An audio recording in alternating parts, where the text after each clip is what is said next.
I love that North Star shirt. I'm missing the North Star. All right. So guys, I should do it every single time. Okay. I'm going to just tell you a little bit about me and what I'm doing.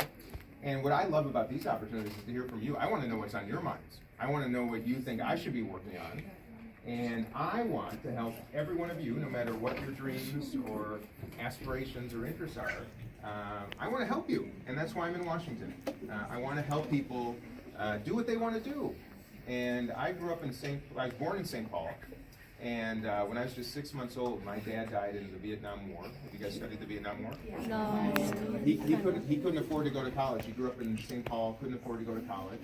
So he took the ROTC. I went into the ROTC, which provided him the opportunity to go to the University of Minnesota because he couldn't afford it. And then became a soldier in the U.S. Army, a captain. He was killed when I was just 6 months old, and my mom was 24 and widowed, and we lived with my great-grandparents for the first 2 years of my life. And when I was 3 years old, my mom remarried, and I was adopted by a wonderful dad and into a really wonderful family filled with many blessings.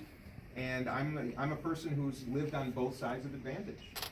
Came from a family that had very little and was adopted into one that had a lot more. And I feel it's my responsibility to do as much as I can to provide as many young people, just like I was, the same opportunities.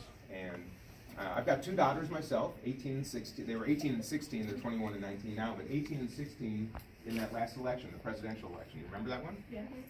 And I watched that election that year. I was in business. I owned some coffee shops, Penny's Coffee. I was in the ice cream business for a while, Talenti Gelato, if you all know that one.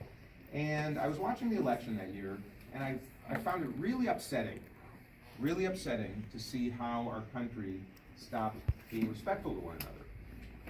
And I was raised in a family and in schools just like this to be respectful to each other. And that was a responsibility no matter what you thought of somebody's ideas.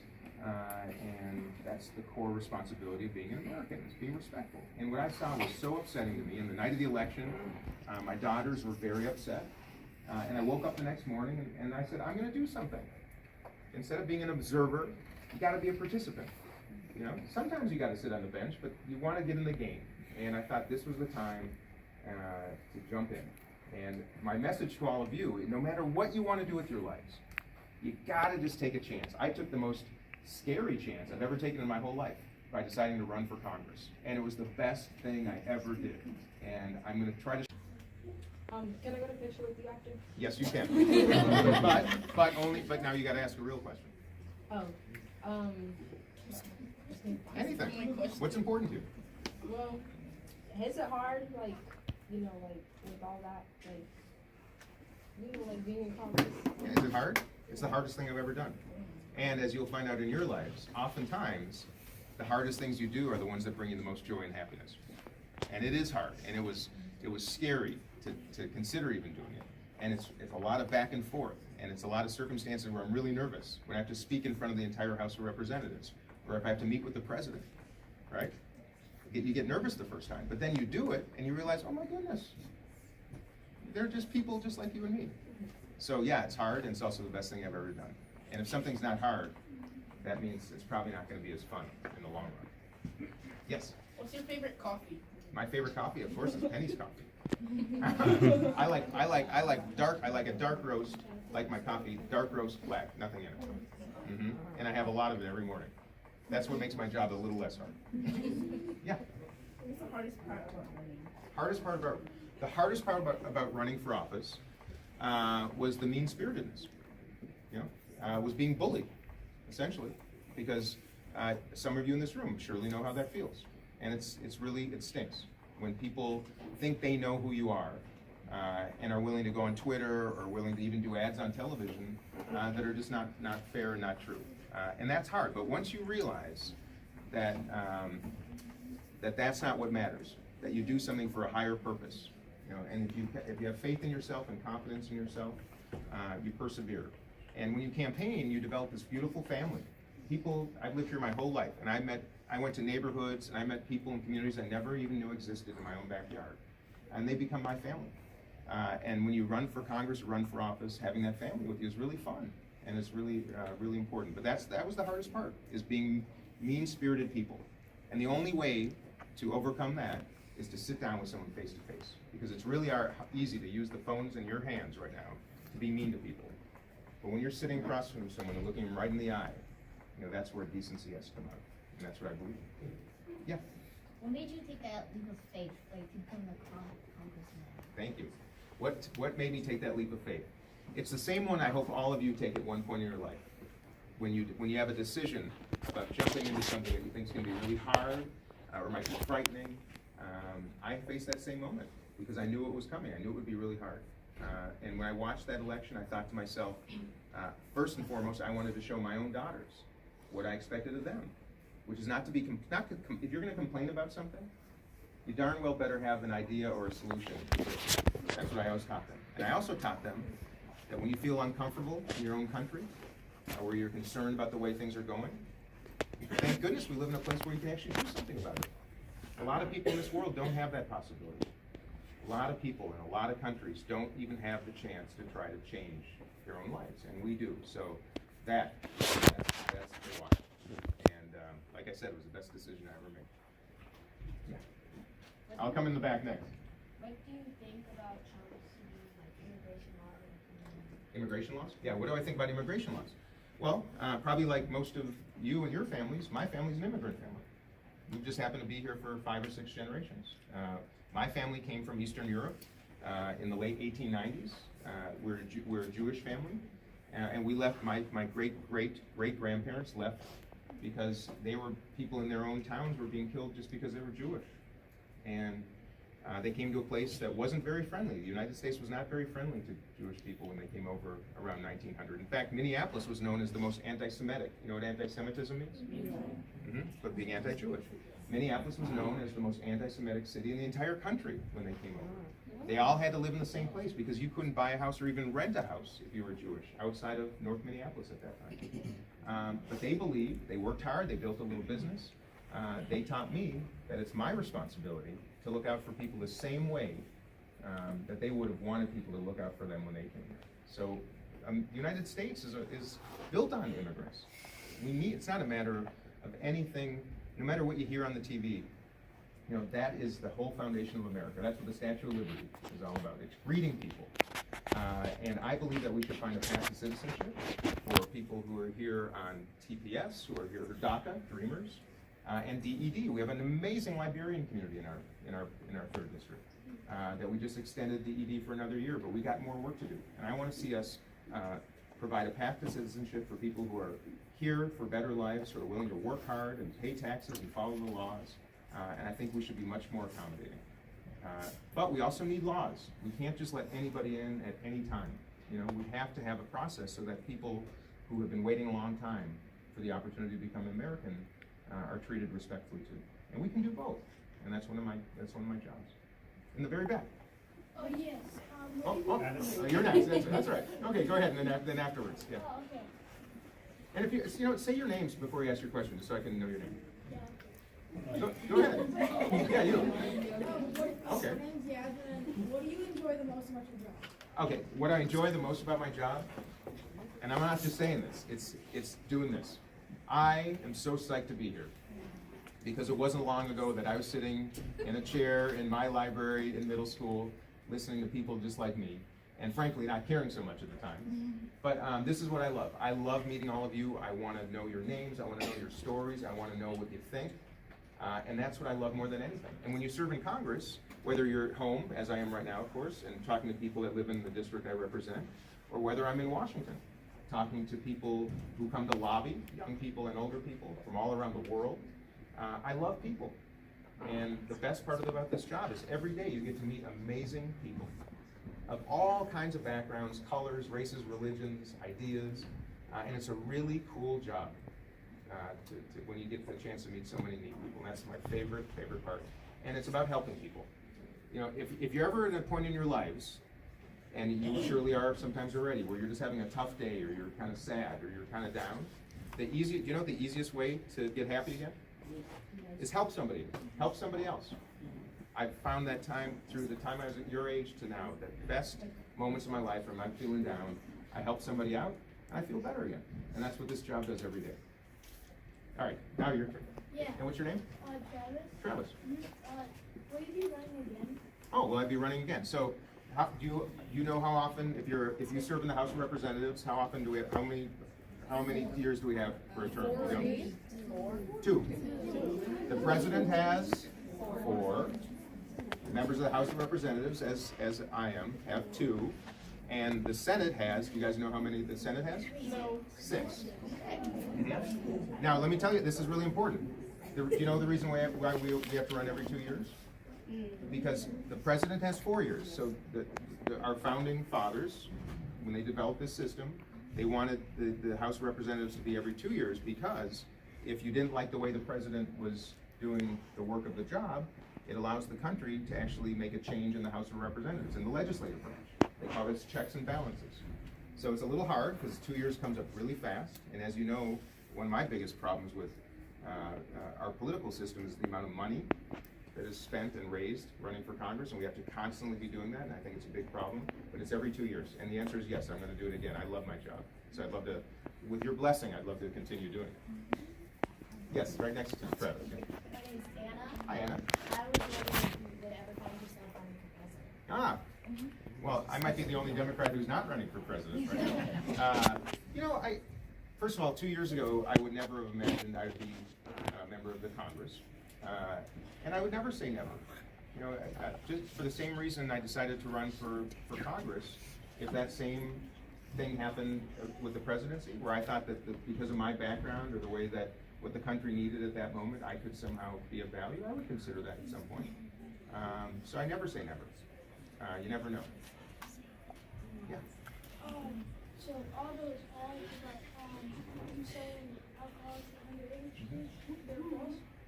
So the question is, there were a bunch of, did any of you see advertisements during the campaign that were? Yes. Mhm. Too many. Yeah, too many, exactly.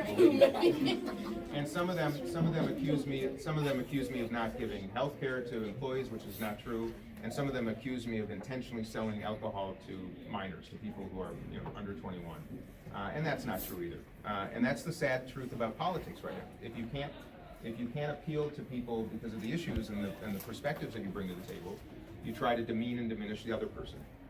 And frankly, what's so interesting is the lessons that every one of us in this room learned in kindergarten, unfortunately those who run for office oftentimes forget, and that was a good example of that. When it comes to alcohol, by the way, I think all of you know, there is a legal age, it's 21 years old. It's dangerous. In fact, I will tell you all right now from experience in that business. The people I know who've made the worst decisions of their entire lives, did so when they were drinking. And it causes a lot of harm if people aren't respectful and enjoy alcohol in moderation. So as you make choices as young people about that, remind yourselves, you make one bad decision and everything's over. Every dream of yours is gone. And you gotta be really careful with alcohol. All right, Representative Phillips, before Yep. we get to the last ones, because I know we're tight on time. Yep. For me as the educator in the room, a lot of the students understand the need for education, the need for the building blocks going on in middle school. Yeah.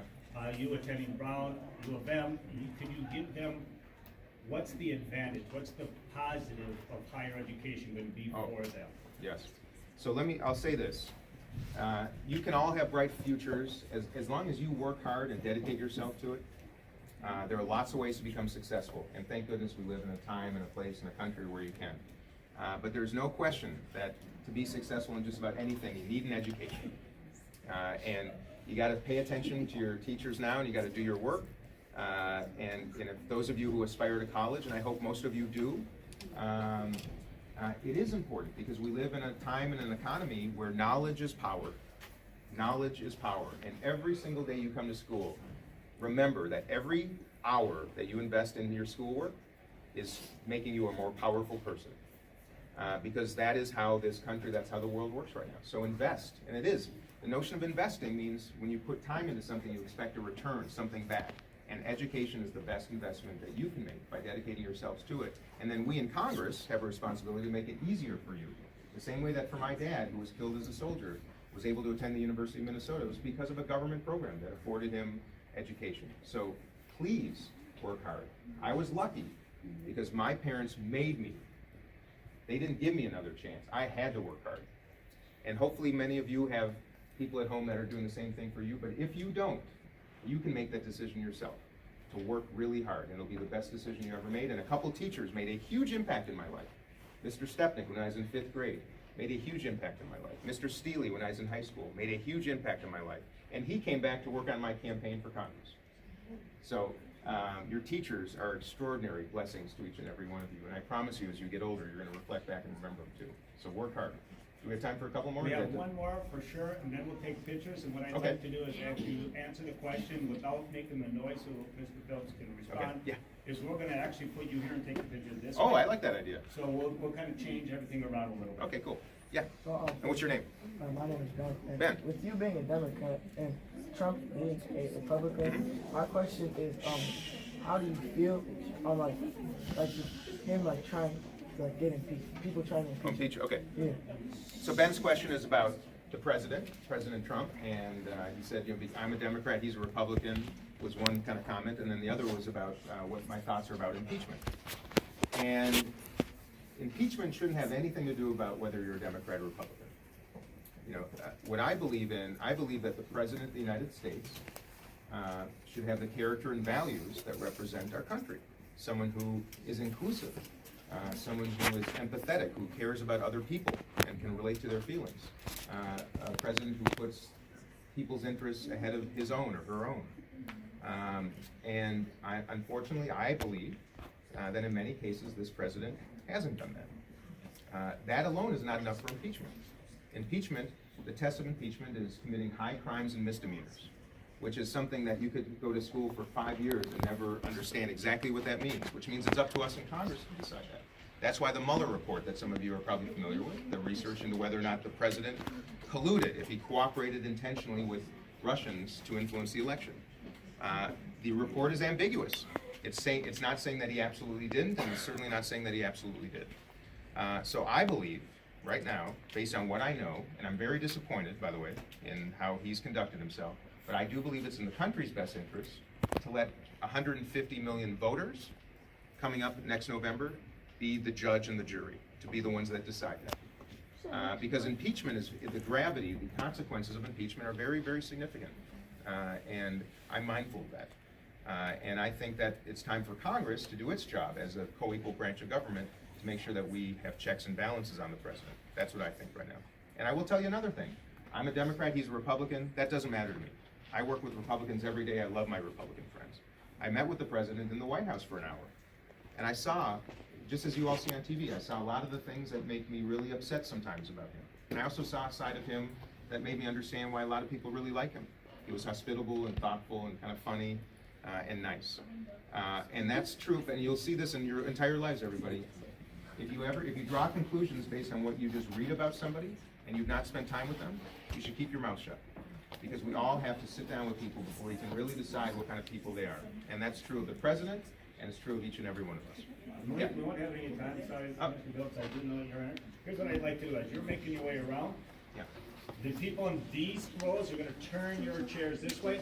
Anyone who's in the further rows, you're gonna kind of remove your chair so you can stand. So we'll have like two Okay, or so we're three gonna switch tiers. Share that lesson with all of you, no matter what it is that's interesting to you. Politics, business, sports, medicine, being a teacher, being a researcher, you name it. You gotta take a chance. Jump into the uncomfortable, because I gotta tell you, I'm having the best time. Not to mention, you probably don't see a lot of that on TV. You probably hear about a Congress that doesn't like each other, that's always mean to each other. The truth is, it's actually a lot better than that. Democrats and Republicans get along really well in Congress. You know, we are respectful to one another. But if people just watch MSNBC or just watch Fox News or just look at Twitter, you think it's a big mess. So I have a request for all of you. At some point in your lives, run for something. School board, city council, mayor, state legislature, governor, senator, congressperson, or president. And I hope and expect you all will do it at some point in your lives, because it's the best thing you've ever done. And I know you've been studying a little bit about, in social studies, studying the history of our system of governance and the three branches of government. You probably know what I do a little bit. And our job as members of Congress is essentially to make laws and listen to people. So the first thing I do, and that's why I want to turn it over to you, I need to know what's important to people. Is healthcare a problem? Is affordable housing a problem? Is access to education a problem? And then when I listen to people, I go back to Washington and I work with my colleagues to try to get things done. And as you might know from your studies, we have a system in this country designed to make it really hard to get things done. And that's the hallmark of the American governance process. We have 3 branches, they're co-equal. You can't just wave a magic wand, or if you're the president, you just can't say, I'm gonna do this, and you do it. You gotta have the consent of the legislative branch. And that's how things work in this country, which means that we gotta work together. So one of my requests to everybody, every room I see, whether it's young people or old people, if you do one thing for me, if I can ask you one thing in addition to running for Congress, make sure to spend time with people who look different than you, pray different than you, eat differently than you, live differently than you, think differently than you. Because the most joyful, fun parts of my entire job is when I sit down with people who have their very different life experiences than me, and I learn from them. So that's my request of all of you. That's what I'm doing in Congress, and that's what makes it the most joyful thing I've ever done in my life. And I'm really hopeful and optimistic because I'm in front of you guys, and I can feel the energy. And I know America's in really good hands. But we need you. And I mean that really seriously. We need each and every one of you in this room to do better than the generation before you. And I'm really excited to help you get there. So with all that, I'd love to answer your questions. I think we got probably about 15 minutes or so of questions, and then we'll wrap it up. And anything, you can ask me anything, okay? Yes, start with You you. said you work with laws. I've heard there's been talking about